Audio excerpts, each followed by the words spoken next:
Friends మనం చాలా సంవత్సరాలుగా మనము వికీపీడియా వాడుతున్నాం. చాలా అలవాటు అయిపోయింది. మనం ఏ ఇన్ఫర్మేషన్ కావాలన్నా, ఏ ఆర్టికల్ కావాలన్నా డైరెక్ట్గా గూగుల్కి వెళ్తాం, వికీపీడియా అని కొడతాం, అందులో మనకు కావాల్సిన ఇన్ఫర్మేషన్ తీసుకుంటాం, వచ్చేస్తాం. అంతవరకు బాగానే ఉంది. కానీ మనం రోజులు మారుతున్న కొద్దీ ఇంకా అదొక్కటే మనం ఆధారపడాలన్నా, అదొక్కటే ఉందా అని అనుకోవద్దు.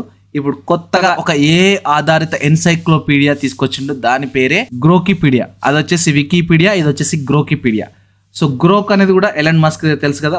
గ్రోక్ అనేది ఒక ఇమేజ్ వీడియో మోడల్. అది కూడా నేను ఎక్స్ప్లెయిన్ చేస్తాను కమింగ్ డేస్లో. చాలా వీడియోస్ వస్తాయి. ఇదివరకు కూడా దాని గురించి చెప్పాను నేను, చూడండి మీరు. సో ఎవరైనా కొత్తగా చూస్తుంటే మన ఛానల్ని సబ్స్క్రైబ్ చేసుకోండి అండ్ మన వీడియోస్ని లైక్ చేస్తుండండి. మంచి వీడియోస్ అయితే వస్తున్నాయి. ఎవరు కూడా ఊహించారు అంత మంచి వీడియోస్ వస్తాయి. మీకు చాలా ఇన్ఫర్మేషన్ ఉంటాయి. ఇది ఒక సాధారణ వెబ్సైట్ కాదు, ఇది మనుషులు రాయరు. ఏ ఇట్ సెల్ఫ్ రాసేస్తుంది. వేల ఆర్టికల్ చాలా స్పీడ్గా రాసేస్తుంది. ఎందుకంటే మనుషులు కాదు కాబట్టి చాలా స్పీడ్గా రాసేస్తుంది. ఆర్టికల్స్ అవ్వచ్చు, హిస్టరీ అవ్వచ్చు, సైన్స్ అవ్వచ్చు, టెక్ అవ్వచ్చు, ఏ టాపిక్ అయినా సరే సెకండ్స్లలో ఎక్స్ప్లెనేషన్ ఇస్తుంది. ఇది ఎలన్ మస్క్ కంపెనీ XAI తయారు చేసింది. వాళ్ళలో చాలా మంది వికీపీడియాకు ఆల్టర్నేట్ అవుతుందా గ్రోకీపీడియా అని చాలా మంది ఆలోచిస్తున్నారు. వికీపీడియా వచ్చేసి ఆల్మోస్ట్ మనకి January 15, 2001లో వచ్చింది. ఇది వచ్చేసి మనకు 2025, అంటే ఆల్మోస్ట్ 25 years అయింది మనకు వికీపీడియా వచ్చి. గ్రోకీపీడియా వచ్చేసి మొన్న last month October 27th launch చేశారు 2025లో. ఓకే, ఇది వికీపీడియా కన్నా బెటర్ గా ఉందా? గ్రోకీపీడియా అనేది ఇన్ఫర్మేషన్ మంచిగా ఇస్తుందా? రిఫరెన్స్లు బాగుంటుందా? ట్రస్ట్ వర్తీనా అనేది మనము ఈ వీడియోలో క్లారిటీగా కొన్ని ఎగ్జాంపుల్తో సహా చూపిస్తాను. సో మీరే చూడండి, ఓకేనా? సో మైనస్ పాయింట్స్ ఏంది, ప్లస్ పాయింట్స్ ఏంది, ఇవన్నీ కూడా వీడియోలో మాట్లాడుకుందాం. ఫస్ట్ ఆఫ్ ఆల్ మీరు గూగుల్లోకి వెళ్ళేసి మీరు గూగుల్లోకి రండి. గూగుల్లోకి వచ్చేసి గ్రోకీపీడియా అని ఉంటుంది. సో ఈ లింక్స్ అన్ని కావాలంటే మన వాట్సాప్ ఛానల్ ఉంటుంది కింద లింక్, దాన్ని మీరు క్లిక్ చేయండి, ఫాలో అవ్వండి. అక్కడ ప్రతి లింక్, ప్రతి ప్రాంప్ట్, ప్రతి వెబ్సైట్, ప్రతి ఇమేజెస్, నేను ఏదేం వాడినో ప్రతిది కూడా లేట్ అయినా సరే అందులోనే మీకు ఉంటాయి. అక్కడ నుంచి మీరు డౌన్లోడ్ చేసుకోండి, కాపీ చేసుకోండి, మీ వర్క్ అనేది చేసుకోండి. సో ఇక్కడ నేను గ్రోకీపీడియా అని కొడుతున్నాను, ఓకే వేస్తున్నాను. దాంతోపాటు ఇక్కడ వికీపీడియా అని కూడా కొడతా చూడండి. వికీపీడియా అని కూడా కొడుతున్నా. వికీపీడియా కూడా ఓపెన్ చేద్దాం. సో మనకు వికీపీడియా ఓపెన్ చేస్తే మనకు చూడండి ఒక గ్లోబ్ సింబల్ వచ్చేసి ఇంగ్లీషు, లాంగ్వేజెస్ అని, డచ్ అని చెప్పేసి ఇలా రకరకాలుగా కనిపిస్తున్నాయి కదా. ఇక్కడ గ్రోకీపీడియాలో చూడండి ఏం లేదు, ఇక్కడ ఖాళీ జస్ట్ గ్రోకీపీడియా V0.1 అని రాశాడు. కింద ఆర్టికల్ అవైలబుల్ అని చెప్పేసి 8,85,000 ఆర్టికల్స్ రాసిరని అర్థం. ఇప్పటికి 8,85,000 ఆర్టికల్స్, ఓకేనా? సో ఇక్కడ మనము టాపిక్స్ అయితే సెర్చ్ చేయాలి. ఇక్కడ నేను ఒక టాపిక్ సెలెక్ట్ చేసుకుంటున్నాను, అదే మౌంట్ ఎవరెస్ట్ హైట్ అని చెప్పేసి జస్ట్ క్లిక్ చేస్తున్నా. క్లిక్ చేస్తే మనకి ఇక్కడ టాపిక్స్ చాలా వచ్చినాయి, 85 టాపిక్స్ వచ్చినాయి. ప్రతిదీ మౌంట్ ఎవరెస్ట్ టాపిక్ గురించి కాదు, వేరే ఆర్టికల్స్లలో చిన్నగా హైట్ అని ఉన్నా కూడా హైట్ గురించి మాట్లాడుతూ ఉంటుంది. సో కాబట్టి ఫస్ట్ ఒక 3-4 పేజీలు, 5-6 పేజీలలో మనకి ఈ ఇన్ఫర్మేషన్ క్లియర్గా వస్తుంది. ఇక్కడ క్లియర్గా అక్కడ ఆరో కనిపిస్తుంది కదా, మౌంట్ ఎవరెస్ట్ అని క్లిక్ చేయండి. క్లిక్ చేయగానే మనకు ఒక ఆర్టికల్ లాగా ఇట్లా వచ్చేసింది చూడండి. ఇక్కడ ఆర్టికల్ లాగా వచ్చేసింది చూడండి. సెలెక్ట్ చేస్తే బ్లూ కలర్లో మనకి హైలైట్ అవుతుంది. ఇక్కడ కంప్లీట్ ఇన్ఫర్మేషన్ ఉంటుంది చూడండి, A to Z information with టేబుల్స్తో సహా. అక్కడక్కడ టేబుల్స్ ఎక్కడైతే రిక్వైర్మెంట్ ఉంటాయో అక్కడ టేబుల్స్ మెన్షన్ చేసింది.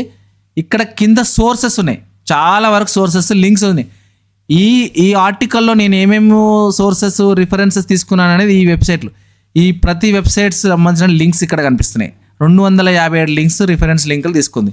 ఇక్కడ చూడండి మీరు, ఇక్కడ కనిపిస్తుంది కదా 1 అని, ఇక్కడ 1 ఈ వెబ్సైట్ తీసుకుంది.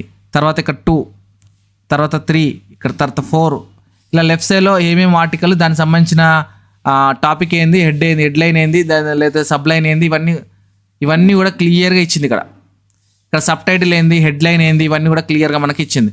సో ఇక్కడ మీరు హెడ్లైన్ ప్రకారం చూసుకొని ఎక్కడికి వెళ్ళాలనుకుంటే అక్కడ క్లిక్ చేస్తే డైరెక్ట్గా అక్కడికి వెళ్ళిపోతుంది. క్లిక్ చేస్తే అక్కడికి వెళ్ళిపోతుంది. క్లైంబింగ్ ఎక్స్పెడిషను, మోడర్న్ క్లైంబింగ్ ప్రాక్టీసెస్, ఇలా, ఓకేనా? సో ఇలా ప్రతిదీ కూడా మనం చూసుకోవచ్చు అన్నట్టు. ఆ లింక్ మీద క్లిక్ చేయగానే డైరెక్ట్గా ఆ టాపిక్కి వెళ్ళిపోతుంది. అక్కడ నుంచి మనం ఇంకా ఇన్ఫర్మేషన్ కూడా తీసుకోవచ్చు.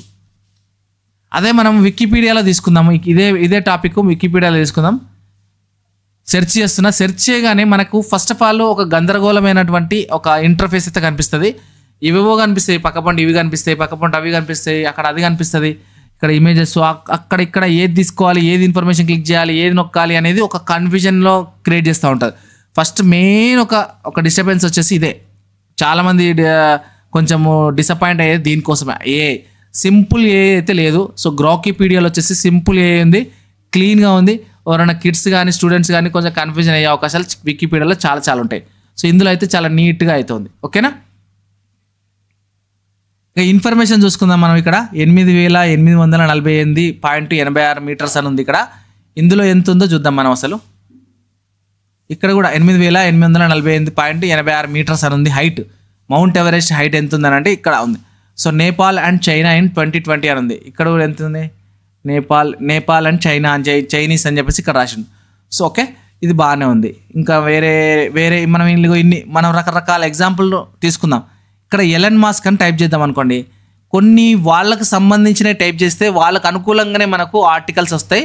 సో దీంట్లో సందేహమే లేదు. ఎందుకంటే ఎక్స్ గురించి మాట్లాడినా, లేదంటే మీరు స్పేస్ ఎక్స్ గురించి సెర్చ్ చేసినా, ఎలన్ మాస్క్ గురించి టైప్ చేసినా, పొలిటికల్ గురించి టైప్ చేసినా, కొన్ని రిలేటెడ్ వాళ్ళ కంపెనీస్ గురించి మాట్లాడితే వాళ్ళు డబ్బా కొట్టుకున్నట్టే కొన్ని ఆర్టికల్స్ అయితే చూపిస్తాయని రివ్యూలు చెప్తున్నాయి. ఓకేనా? ఎందుకంటే ఎవరు డబ్బాలు కొట్టుకోవాలి కాబట్టి ఖచ్చితంగా ఇంట్లో కూడా వాళ్ళకి సంబంధించిన ఇన్ఫర్మేషన్ ఎక్కువ పాజిటివ్గా ఉండేలాగా ఉంటుంది. ఓకేనా? వికీపీడియాలో ఏంటంటే రిఫరెన్స్లు, ప్రతిదానికి రిఫరెన్స్లు ఉంటాయి. ప్రతిదానికి అడుగున రిఫరెన్స్లు ఉంటాయి. కొంచెం కన్ఫ్యూజన్ అనిపిస్తుంది నాకు.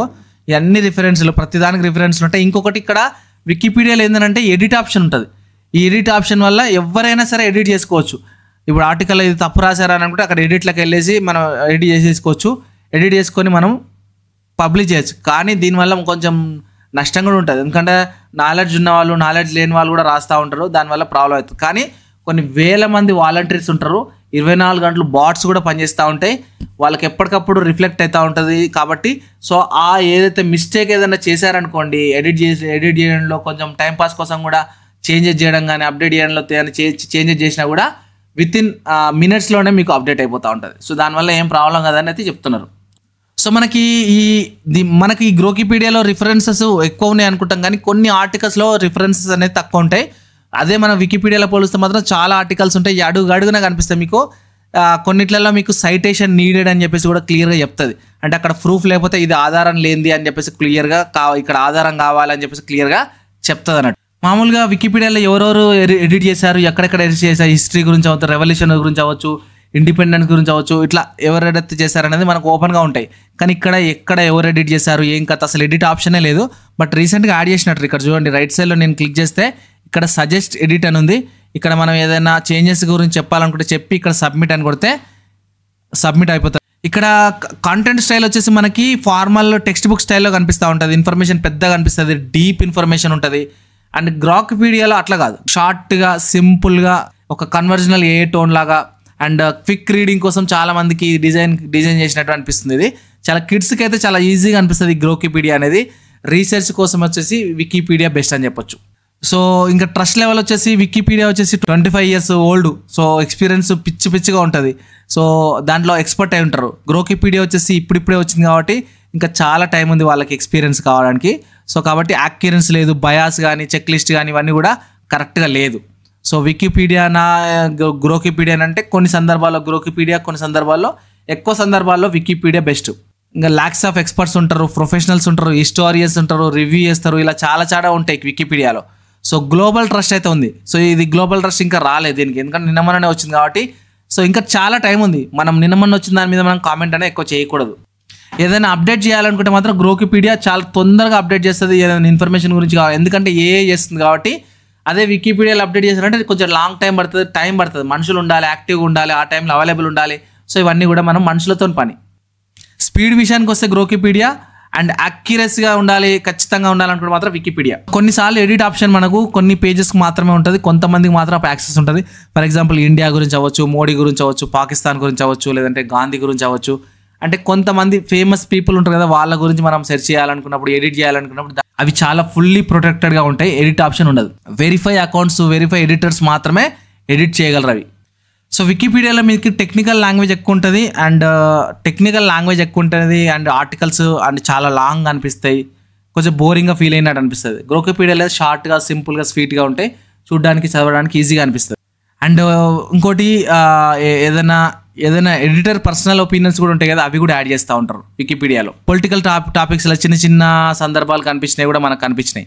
బయాస్గా కనిపించిన సందర్భాలు కూడా ఇప్పుడు కూడా ఉన్నాయి. ఫర్ ఎగ్జాంపుల్ ఏదైనా టాపిక్ మీద మనం ఆర్టికల్ రాయాలంటే చాలా టైం పడుతుంది. ఎందుకంటే చాలా మంది ఆర్గ్యూ చేస్తారు, ఇది ఇట్లా, ఇది కరెక్ట్ కాదు, ఇది నో, ఇది ఎస్ అన్న టైం పడుతుంది. సో కాబట్టి వికీపీడియాలో ఒక టాపిక్ మీద ఆర్గ్యూ జరుగుతున్నప్పుడు ఎడిటర్స్ ఆర్గ్యూ చేస్తూ ఉంటారు, ఇది కరెక్ట్, నాది కరెక్ట్, నీది కరెక్ట్, ఫైనల్ డిసిజన్ రావడానికి చాలా టైం పడుతుంది. అదే గ్రోకిపీడియాలో రాస్తుంది కాబట్టి ఎలాంటి ఆర్గ్యూ ఉండదు, డైరెక్ట్గా అయిపోతుంది. సో ఏవైతే పాపులర్ టాపిక్స్ ఏదైతే ఉంటాయో అవన్నీ కూడా చాలా బాగుంటాయి. చిన్న టాపిక్స్ ఏదైతే అవి కొన్ని మిస్టేక్స్ అయితే ఉండొచ్చు, ఎందుకంటే సోర్సెస్ కూడా కొన్ని ఓల్డ్ అయి ఉంటాయి కాబట్టి. సో మిస్టేక్ అవ్వచ్చు, బట్ మిస్టేక్ అయినా మళ్ళీ దాన్ని కరెక్షన్ చేయడానికి పెద్ద టైం కూడా ఏం తీసుకోరు వాళ్ళు. అప్డేట్ కావడానికి టైం పడుతుంది, ఎందుకంటే అది మనుషులు చేయాలి కాబట్టి. అదే గ్రోకిపీడియా అలా కాదు, సెకండ్ టు సెకండ్ మనకు అప్డేట్ అయిపోతూనే ఉంటుంది. మెయిన్ ఇంటర్ఫేస్ నాకు ఫస్ట్లో చెప్పిన ఇంటర్ఫేస్ అయితే చాలా మంది బోరింగ్గా ఫీల్ అవుతారు వికీపీడియాది. గ్రోకిపీడియా ఏంటంటే కొంచెం డార్క్ మోడ్లో ఉంటుంది, చూడడానికి హైలైట్ అనిపిస్తుంది, మంచిగా అనిపిస్తుంది, సింపుల్గా ఉంటుంది. ఎవ్రీడే అప్డేట్ వచ్చేసి వికీపీడియాలో చాలా కష్టం, ఎందుకంటే ప్రతిదీ అప్డేట్ కావాలంటే కష్టము. అదే గ్రోకిపీడియాలో ఎవ్రీడే కాదు, ఎవ్రీ మినిట్ కూడా మీకు అయ్యే ఛాన్సెస్ ఉంటాయి, ఎందుకంటే ప్రతిదీ కూడా అప్డేట్ చేస్తుంది కాబట్టి. కాకపోతే ఏదైనా మిస్టేక్ వచ్చినప్పుడు డిలీట్ చేయడం కష్టం. ఏఐలో హ్యూమన్ చెకింగ్ సిస్టమ్స్ అయితే లేదు కాబట్టి చాలా కష్టం. ఈ గ్రోకిపీడియాలో వచ్చేసి హాలిసినేషన్ చేసే ఛాన్సెస్ ఉంటాయి. ఏ సోర్సెస్ నుంచి తీసుకొని రాసిందో తెలియదు, గ్రోకిపీడియాలో ఎక్కడి నుంచి తీసుకుందో రాసిందో తెలియదు. సో ఇన్ఫర్మేషన్ అనేది వికీపీడియాలో చాలా క్లియర్గా రాసి ఉంటుంది. ఏ డేటా మీద ట్రైన్ అయిందో సో వాళ్ళకే బయాస్గా ఉండే అవకాశం ఎక్కువ ఉంటుంది గ్రోకిపీడియాలో. అదే ఒపీనియన్గా చూపిస్తుంది వాళ్ళకి. ఫర్ ఎగ్జాంపుల్ టెక్ కానీ, లేదా మస్క్ గురించి అవ్వడం కానీ, లేదంటే స్పేస్ ఎక్స్ గురించి మాట్లాడినాం అనుకోండి, వాళ్ళకు అనుకూలంగా ఉండేలాగా వానికి అనుకూలంగా మాట్లాడడం కానీ, చూపించే విధానం కానీ, సెర్చ్ రిజల్ట్స్ ఆ విధంగానే ఉంటాయి. వికీపీడియా లాగా చాలా డీటెయిల్గా చూపించదు, చాలా షార్ట్గా లోగా డీటెయిల్ చాలా లో ఇన్ఫర్మేషన్ చూపిస్తుంది. అండ్ బేసిక్ లెవెల్లో మాత్రమే ఉంటాయి ఏ ఇన్ఫర్మేషన్ చూసినా కూడా. కొన్ని రివ్యూస్ ఏం చెప్పినా అంటే స్టార్టింగ్ స్టేజ్లో మమ్మల్ని కాపీ కొట్టారా అన్నట్టుగా అనిపించినాయి. సో ఇంకా రాను మార్చుకుంటూ ఉంటుంది, లేకపోతే కొత్త తెలుసుకుంటా ఉంటుంది, కొత్త స్టైల్స్ అవన్నీ కూడా చేస్తూ ఉంటుంది. ఇప్పుడిప్పుడే వచ్చింది కాబట్టి. ఇక్కడ ఆర్టిఫిషియల్ ఇంటెలిజెన్స్ అని టైప్ చేస్తే మనకి ఇక్కడ చాలా ఆర్టికల్స్ వచ్చినాయి. ఇక్కడ ఆర్టిఫిషియల్ ఇంటెలిజెన్స్ అని టైప్ చేస్తున్నా, ఇక్కడ సెర్చ్ కూడా చేస్తున్నా చూడండి. ఒకటే టాపిక్ మీద చాలా వస్తాయి, అంటే ఒక లైన్, ఒక డిస్టర్బెన్స్ లేకుండా ఎక్కడ ఇలా ఇమేజ్లు అట్లా కనిపించకుండా చాలా నీట్గా ఇంటర్ఫేస్ అయితే ఉంటుంది డార్క్ మోడ్లో. ఇక్కడ ఎడిట్స్ హిస్టరీ అని ఉంది, ఇక్కడ చూడండి ఎడిట్ హిస్టరీ. నేను ఏమేమి టైప్ చేశాను, ఎక్కడెక్కడ టైప్ చేశాను, ఏంటని నేను చేసిన ఎడిట్స్ ఏమైనా ఉన్నాయా అని కూడా ఇక్కడ మనం ఏదైనా సబ్మిషన్ చేస్తే అవి కూడా ఇక్కడ ఉంటాయి.